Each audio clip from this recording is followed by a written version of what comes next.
अस्सलामुअलैकुम, welcome back. आज का हमारा टॉपिक है वेक्टर स्पेस एंड सब स्पेस। ठीक है, आज के टॉपिक में हम कवर करने वाले हैं what is vector space and what is सब स्पेस। सब स्पेस के बारे में हम ऑलरेडी पिछली वीडियोस में डिस्कस कर चुके हैं। अगर आपने वो प्लेलिस्ट एक्सेस की है तो आपको सब स्पेस के बारे में नॉलेज होगा। तो बेसिकली आज हमारा जो मेन टॉपिक है वो है वेक्टर स्पेस। वेक्टर स्पेस के लिए हमें कुछ डेफिनेशंस बताई गई हैं, कुछ रूल्स बताए गए हैं, कुछ कंडीशंस बताई गई हैं, जिससे हम वेक्टर स्पेस को जो है वो अंडरस्टैंड कर सकते हैं कि वेक्टर स्पेस है या फिर नहीं है, ये आइडेंटिफाई कर सकते हैं। सबसे पहले है हमारे पास the sum of u and v denoted by u plus v is in v। हमारे पास एक वेक्टर है u एंड एक वेक्टर है v। हमें क्या करना है, उसके लिए वेक्टर स्पेस फाइंड करनी है। तो वेक्टर स्पेस क्या होगी, u plus v vector space हमारे पास किस में से होगी, ग्रेटर v में से होगी। ओके, ये हमारे पास है फर्स्ट डेफिनेशन। नेक्स्ट है हमारे पास u प्लस v किसके इक्वल होगा, v प्लस u के।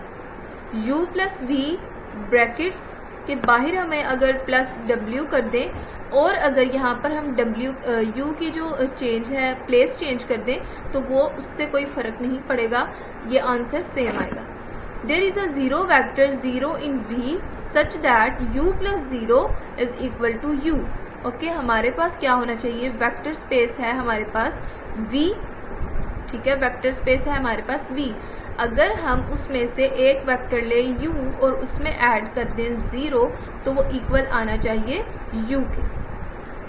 ओके, नेक्स्ट है हमारे पास for each u in v हमारे पास क्या है, एक वेक्टर स्पेस है। उसमें से अगर हम एक u ले लें तो हर u के लिए there is a vector minus u in v such that u plus minus u is equal to zero. अगर हमारे पास एक वेक्टर स्पेस है v और अगर उसमें से हम कोई वेक्टर ले लें u, तो अगर ये वाला u जो है वो पॉजिटिव है तो उसका कोई नेगेटिव u भी मौजूद होगा। मतलब अगर हमारे पास एक चीज़ मौजूद है, एक नंबर है या कोई एक वेक्टर है, तो उनका जो नेगेटिव साइड होगी उसका जो इन्वर्स होगा वो भी हमारे पास मौजूद होगा। Like u plus minus u भी होगा, और जब हम उन दोनों को ऐड करेंगे तो हमारे पास ज़ीरो आ जाएगा। नेक्स्ट हमारे पास 6 है the scalar multiple of u by c denoted by cu in v। अगर हमारे पास कोई वेक्टर है u, उसे मैं किसी स्केलर के साथ मल्टीप्लाई कर दूं c के साथ, तो उसकी जो रिप्रेजेंटेशन होगी, उसको जो डिनोट किया जाएगा वेक्टर v में, वेक्टर स्पेस v में, वो हमारे पास होगा cu। ओके, देन हमारे पास 7 है अगर हम u प्लस v करें देन उसको मल्टीप्लाई कर दें किसी वेक्टर के किसी स्केलर c के साथ, और वो किसके इक्वल आएगा, वो हमारे पास इक्वल आएगा अगर हम उनको सेपरेट मल्टीप्लाई करें दोनों वेक्टर्स को स्केलर के साथ और फिर उनको ऐड कर लें, हमारे पास आंसर जो है वो सेम आएगा। देन हमारे पास 8 है अगर हम दोनों को ऐड करें और फिर किसी ये देखिए हमारे पास यहाँ पे हमारे पास क्या हो रहा है, दो स्केलर्स हैं हमारे पास। यहाँ पर c एंड d हमारे पास दो स्केलर्स हैं। अगर हम दो स्केलर्स को ऐड करें और फिर उसको मल्टीप्लाई कर दें किसी वेक्टर के साथ, वेक्टर है हमारे पास u, तो वो किसके इक्वल आएगा, अगर हम सेपरेट जो है वो ऐड करें मल्टीप्लाई करें और फिर उन दोनों को ऐड कर दें, दोनों का आंसर क्या आएगा, सेम आएगा। देन हमारे पास डेफिनेशन नंबर 9 है अगर हमारे पास दो जो है वो स्केलर हैं एक हमारे पास स्केलर है, d हमारे पास क्या है, स्केलर है, और u हमारे पास क्या है, वेक्टर है। अगर हम इन दोनों को मल्टीप्लाई करें और उसके बाद हम किसी और स्केलर के साथ मल्टीप्लाई करें तो वो हमारे पास इस सिचुएशन के भी इक्वल आएगा। ओके, देन हमारे पास है अगर हमारे पास एक वेक्टर है u और मैं उसे मल्टीप्लाई कर दूं किसी वन के साथ, किसी आइडेंटिटी मैट्रिक्स के साथ, तो उसका आंसर अगेन हमारे पास आएगा u। ये थी हमारे पास तमाम डेफिनेशंस, तमाम रूल्स, तमाम कंडीशंस जो सेटिस्फाई करेंगी तो हमारे पास वो वेक्टर स्पेस होगा, जिससे हम आइडेंटिफाई कर सकते हैं कि ये हमारे पास जो वेक्टर है ये वेक्टर स्पेस में है।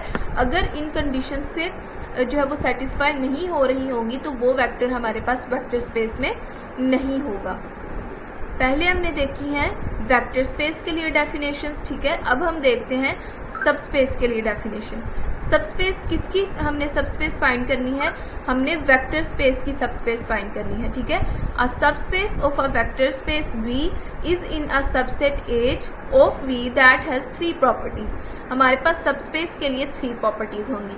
वो क्या होंगी? The zero vector of V is in H2। अगर हमारे पास कोई जो V है वो एक वेक्टर स्पेस है हमारे पास, तो उसमें से अगर 0 एक वेक्टर है, ठीक है, उसमें एक वेक्टर है 0 नल वेक्टर, तो वो क्या होगा हमारे पास?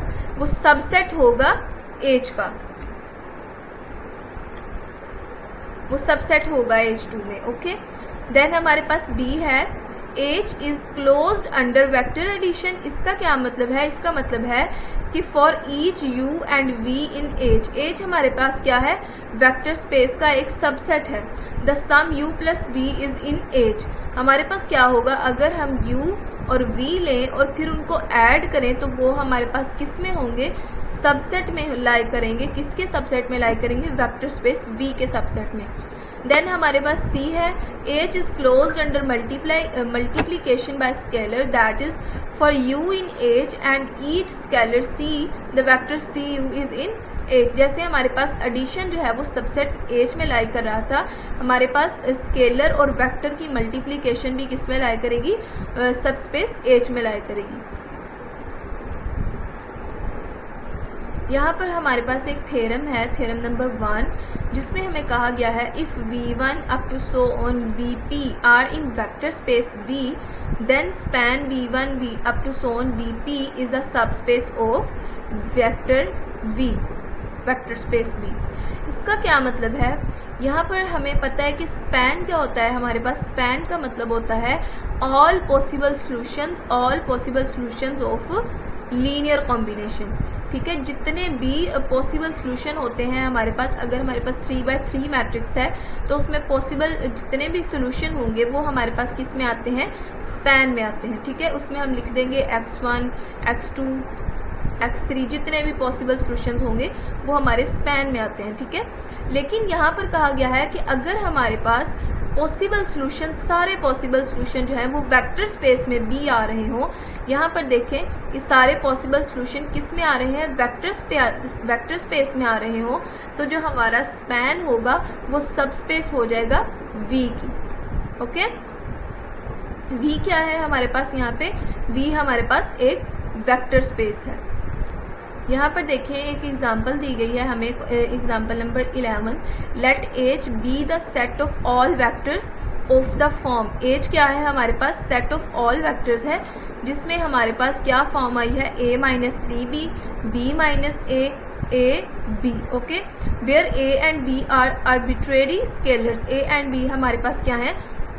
स्केलर है। हमें चेक करना है show that H is a subspace of R4। हमें चेक करना है कि A एंड B जो है हमारे पास H जो है वो हमारे पास सबस्पेस में लाई कर रहा है किसकी? किस डायमेंशन की? R की, 4 की। तो चलिए चेक करते हैं। यहाँ पर देखें फर्स्ट हमें दिया गया है A माइनस 3B। फर्स्ट हमने लिख लिया A माइनस 3B। सेकेंड है हमारे पास B माइनस A, तो हमने लिख लिया B माइनस A। नेक्स्ट है हमारे पास A, तो A लिख लिया। फोर्थ पे है हमारे पास B, ओके। अब हमें क्या करना है? अब हमें इनकी सबस्पेस फाइंड करनी है, ठीक है। सबस्पेस कैसे फाइंड करेंगे? फर्स्ट वेक्टर में से हम A कॉमन ले लेंगे। जब A कॉमन ले लेंगे तो हमारे पास यहाँ पे आ जाएगा, फर्स्ट में से आएगा, ज़रा यहाँ फर्स्ट में से हमारे पास यहाँ से 1 आ जाएगा, सेकंड में से -1 आएगा, थर्ड पे 1 आएगा एंड फोर्थ पे 0 आ जाएगा। इसी तरह आप B के लिए चेक करते हैं। फर्स्ट में से हमारे पास -3 आएगा, फिर +1 आएगा, फिर हमारे पास 0 आ जाएगा और फिर 1 आ जाएगा। ये है हमारे पास सबस्पेस, ठीक है। This calculation show that H is span V1 V2 where V1 V and V2 are the vector indicates above, thus H is a subspace of R4। H4 में हमें जो है वो लाई कर रहा है हमारी सबस्पेस। और ये हमें कैसे पता चला है कि ये लाई कर रहा है? थ्योरम नंबर 1 जो हमने पढ़ा था, थ्योरम नंबर 1 में हमने पढ़ा था कि अगर हमारे पास वेक्टर स्पेस में सारे स्पैन जो है वो लाई कर रहा हो, स्पैन सेट जो है वो लाई कर रहा हो किसमें? वेक्टर स्पेस में, तो हमारे पास वो क्या होगा? सब स्पेस होगा V की। ओके, तो यहाँ पर हमने देखा है जो हमारे पास स्पैन आ रहा है, स्पैन में हमारे पास V1 V2 दोनों लाई कर रहे हैं, इसलिए जो हमारे पास थ्योरम नंबर 1 था वो सेटिस्फाई हो रहा है, इसलिए हम कहेंगे H is a subspace of R4 bye theorem 1। Next देखते हैं क्वेश्चन नंबर 1 है लेट V हमारे पास क्या है? एक वेक्टर स्पेस है। Be the first quadrant of X Y plane, जो हमारे पास वेक्टर स्पेस है वो कहाँ पर है? फर्स्ट क्वाड्रेंट में लाई कर रही है एक्स वाई प्लेन की। That is let X and Y, X greater है 0 से, ग्रेटर और इक्वल है 0 से, वाई ग्रेटर और इक्वल है 0 से। हमें क्या कहा गया है? If U and V are in V, U plus V in V Y. हमने ये पीछे पढ़ा था कि अगर हमारे पास u एंड v होंगे, तो अगर किसी वेक्टर स्पेस में से हम u एंड v ले लेते हैं, किसी वेक्टर स्पेस में से जो है वो दो वेक्टर लिए हमने u और v, अगर हम इन दोनों को ऐड करेंगे तो इनका एडिशन भी जो है वो वेक्टर स्पेस में ही लाई करेगा। तो हमसे पूछा गया है कि ऐसा क्यों है। फर्स्ट हमें ये बताना है, सेकेंड बात में हमें बतानी है find a specific vector u in v and specific scalar c such that cu is not in V, that is enough to show that V is not in a vector space। ये हमें दो चीज़ें जो है वो find करनी है। यहाँ पर देखिए हमारे पास फर्स्ट क्वेश्चन है वही, x एंड y जो थे हमारे पास दोनों पॉजिटिव थे। If u and v are in v is u plus v in v y। ठीक है, तो हमने ये शो करना है कि क्या u प्लस वी बी हमारे पास जो है वो वेक्टर स्पेस में लाई करता है। अगर लाई करता है तो क्यों लाई कर रहा है। ठीक है, तो हमने पीछे थ्योरम पढ़ा था ये कि u एंड v अगर लें और उनको ऐड करें तो वो जो है वो वेक्टर स्पेस में ही लाई करेगा, लेकिन क्यों लाई करेगा वो हम देख लेते हैं। तो उसका हमारे पास जो आंसर है वो है if u and v are in v then there entries are non negative. ठीक है, क्योंकि यहाँ पर देखें हमें जो वेक्टर स्पेस दी गई है वो क्या दी गई है कि दोनों में x एंड y दोनों की जो एंट्रीज हैं वो हमारे पास पॉजिटिव है, नेगेटिव नहीं है। ठीक है, तो यहाँ पर since a sum of non negative number is non negative. Okay, क्या मतलब है इसका कि अगर मेरे पास कोई नॉन नेगेटिव नंबर हो यानी कि 1 और एक और नंबर हो 2, ये दोनों नॉन नेगेटिव नंबर है, तो इसका सम मेरे पास क्या आएगा? इसका सम मेरे पास आएगा 3। कोई भी आप नंबर ले लें जो नॉन नेगेटिव हो, जो पॉजिटिव नंबर हो, अगर आप उन दोनों नंबर्स को ऐड करेंगे तो उनका जो सम है वो भी क्या आएगा? पॉजिटिव नंबर ही आएगा। ऑफ कोर्स वो नेगेटिव तो नहीं आएगा ना, अगर वो दोनों नंबर पॉजिटिव होंगे। तो हम क्या शो करेंगे? The vector u plus V has non negative entries, the u plus V is in v। I hope आपको जो है इस क्वेश्चन की समझ आ गई हो। हमें क्या कहा गया था? हमें u एंड v दिए गए थे। ठीक है, u एंड v हमें कहा गया था कि ये जो दोनों है ना ये पॉजिटिव है, पॉजिटिव होंगे। और ये लिए कहाँ से गए थे? ये एक वेक्टर स्पेस से लिए गए थे। वेक्टर स्पेस में क्या थे? सारे पॉजिटिव नंबर हैं, जितने भी पॉजिटिव नंबर हैं वो वेक्टर स्पेस में लाई करते हैं, ये हमें बता दिया गया था। ठीक है, तो हमें पूछा गया था कि आप u और v जो आपने पॉजिटिव नंबर लिए हैं इनको ऐड करें तो क्या ये इसमें से वेक्टर स्पेस में से लाई करते हैं या फिर नहीं। तो हमारा जो आंसर है वो है कि लाई करते हैं। वो कैसे लाई करते हैं कि अगर हम उन दोनों नंबर्स को ऐड करें, दोनों पॉजिटिव नंबर्स को अगर हम ऐड करें तो हमारे पास जो थर्ड नंबर आ रहा है वो भी एक पॉजिटिव नंबर होगा ऑफकोर्स। तो हमने पढ़ा था कि वेक्टर स्पेस में, इस वेक्टर स्पेस में सारे पॉजिटिव नंबर है, तो ऑफकोर्स ये वाला पॉजिटिव नंबर भी इसमें से लाई करेगा। ये है हमारे पास आंसर हमारे क्वेश्चन नंबर 1 के ए पार्ट का। यहाँ हमारे पास पार्ट बी था, if find a specific vector u। हमारे पास u जो है वो एक वेक्टर है इन v and a specific scalar c, जो है हमारे पास u एक वेक्टर है और c हमारे पास क्या है? एक स्केलर है। हमें क्या फाइंड करना है कि ये जो u है ना ये लाई कर रहा है v में। ओके। और हमने एक स्केलर लिया है जिसका नाम है c। अगर हम इन दोनों को मल्टीप्लाई करेंगे तो हमारे पास ये कहाँ आने चाहिए, जो है उसमें लाई करने चाहिए, वेक्टर स्पेस में लाई करने चाहिए। लेकिन यहाँ पर हमें बताया गया है this is enough to show that v is not a vector space. हमें बताया गया है कि v जो है यहाँ पर शो किया गया है कि वेक्टर स्पेस की बात नहीं हो रही, ठीक है। क्योंकि अगर तो ये वेक्टर स्पेस की बात हो रही होती तो जो c हम लेते, जो भी स्केलर c हम लेते, वो भी पॉजिटिव होता, ठीक है, वो भी पॉजिटिव इंटीजर होता। जो हम u वेक्टर लेते वो भी पॉजिटिव वेक्टर होता, ऐसे ही था ना। लेकिन हमें बताया ये गया है कि v जो है हमारे पास वो वेक्टर स्पेस की बात नहीं हो रही, वैसे ही किसी सेट की बात हो रही है, ठीक है। तो यहाँ पर देखें u जो है वो तो v में से है, u तो v में से ही है, लेकिन जो c है वो v में से नहीं होगा। वो हम कैसे जो है वो एक्सप्लेन करते हैं। यहाँ पर देखें, अगर मैं एक u ले लूँ जिसकी एंट्रीज हो 1 and 1 सारी पॉजिटिव, और अगर मैं c ले लूँ एक नंबर जो हो -1, तो अब आप सोचें अगर मैं cu करूँ तो यहाँ पर मेरे पास एंट्रीज आ जाएंगी -1, जो कि cu लाए नहीं कर रहा, cu जो है वो v में से लाए नहीं करेगा।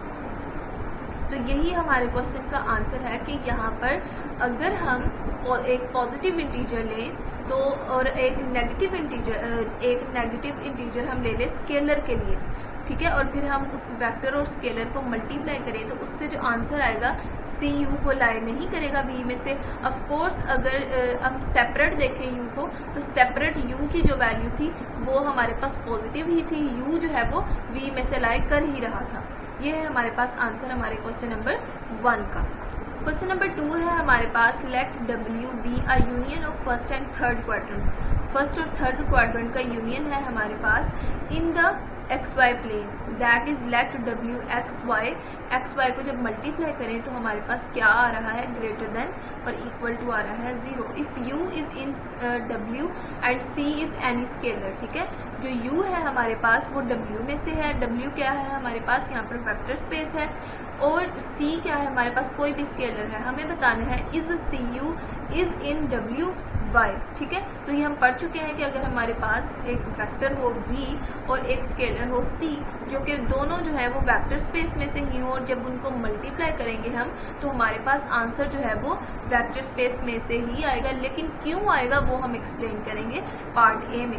नेक्स्ट हमारे पास पार्ट बी है find a specific vector u and v in w। दो वेक्टर फाइंड करने हैं u and v such that u plus v is not in w, ठीक है।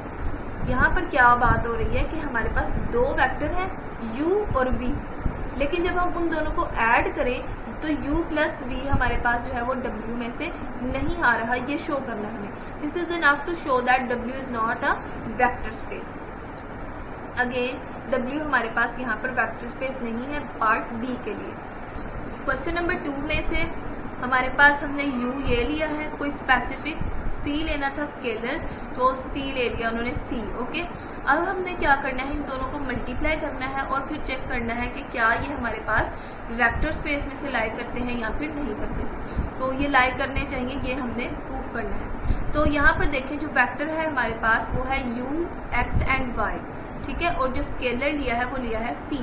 अब हम इनको मल्टीप्लाई करते हैं तो हमारे पास मल्टीप्लाई करने के बाद ये वेक्टर आ जाएगा cx cy। तो अगर हम इनमें से c जो है इस फॉर्म में लिख दे cx cy, अगर हम इनको मल्टीप्लाई करें तो हमारे पास जो c है उसको कॉमन ले लें, c स्क्वायर बाहर आ जाएगा और xy का मल्टीप्लिकेशन हमारे पास ग्रेटर देन 0 है। यहाँ पर देखें xy का जो मल्टीप्लिकेशन है वो ग्रेटर देन 0 आ रहा है, इस वजह से हम कहेंगे कि ये लाई कर रहा है w में से। नेक्स्ट देखते हैं, हमें जो वेक्टर स्पेस दी गई थी इस क्वेश्चन के लिए वो यही दी गई थी कि x और y लेना है और वो मल्टीप्लिकेशन उनकी ग्रेटर देन 0 होनी चाहिए। तो यहाँ पर देखें दोनों नंबर हमने पॉजिटिव लिए हैं, तो दोनों नंबर को जब हम मल्टीप्लाई करेंगे तो उनका जो मल्टीप्लिकेशन आएगी वो ऑफ कोर्स जो है वो पॉजिटिव आएगी, इसलिए ये लाई करेंगे w में से। नेक्स्ट पार्ट बी था हमारे पास, उसमें हमने क्या किया है, एक वेक्टर ले लिया है u और एक वेक्टर ले लिया है w, ठीक है। यहाँ पर क्या किया गया था, हमें बता दिया गया था कि V जो है वो एक वेक्टर स्पेस नहीं है, वेक्टर स्पेस की बात नहीं हो रही, ठीक है।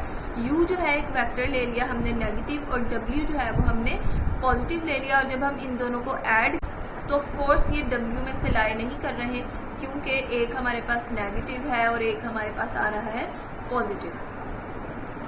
यहाँ पर देखिए हमारे पास आ जाएगा, अगर हम इनको ऐड करेंगे तो यहाँ पर आ जाएगा 1 और 4 -4, जो कि लाई नहीं करेगा W में से। नेक्स्ट क्वेश्चन नंबर 3 देखते हैं। एग्जाम्पल नंबर 3 है, let S be a set of points. S क्या है, हमारे पास सेट ऑफ पॉइंट्स है inside and on the unit of circle in X Y plane, that is S हमारे पास क्या है, सेट ऑफ पॉइंट्स है जिसमें हमें क्या करना है, x² + y² must be greater और इक्वल टू 1। फाइंड क्या करना है, find a specific example 2 vectors और a vector and a scalar, या तो 2 वेक्टर हो या फिर एक वेक्टर और एक स्केलर हो, to show that S is not in a subspace of R2। हमें ये शो करना है कि जो हमारे पास सबस्पेस में से है।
यहाँ पर देखिए क्वेश्चन नंबर 10 को भी कहा है कि क्वेश्चन नंबर 9 की तरह सॉल्व करना है। तो वहाँ पे हमने क्या किया था, सी पी चेक किया था कि क्या सी यू हमारे पास वेक्टर था। हमने देखा था कि क्या ये इस फॉर्म में जो है वो स्पैन में एग्जिस्ट कर रहा है या नहीं, सी पी। तो क्वेश्चन नंबर 10 को भी उन्होंने कहा है कि जो है एक्सरसाइज 9 की तरफ सॉल्व करें। तो इसे भी हम क्या करते हैं, सॉल्व करके देखते हैं। मेरे पास है वेक्टर 2t 0 और -t। इसमें से अगर मैं स्केलर कंसीडर करने के लिए t को बाहर निकाल लूँ तो यहाँ पर मेरे पास आ जाएगा 2 0 -1। तो यहाँ पर देखिए ये हमारे पास इस फॉर्म में आ गया है, वेक्टर c और u की फॉर्म में स्केलर और वेक्टर जो है वो मल्टीप्लाई हो रहे हैं। ये इस फॉर्म में आ रहा है स्पैन में, तो इसका मतलब है कि ये भी सब स्पेस में एग्जिस्ट कर रहा होगा। क्वेश्चन नंबर इस एक्सरसाइज के जो है हमने क्वेश्चन नंबर 10 तक ही करने थे। आई होप आपको समझ आ गई हो। अगर आपकी कोई क्यूरी हो तो आप मुझसे कमेंट बॉक्स में पूछ सकते हैं। अगर आपको वीडियो पसंद आए तो इसे लाइक ज़रूर कीजिएगा, शेयर ज़रूर कीजिएगा और चैनल को सब्सक्राइब ज़रूर कीजिएगा। Thank you so much. अल्लाह हाफिज़।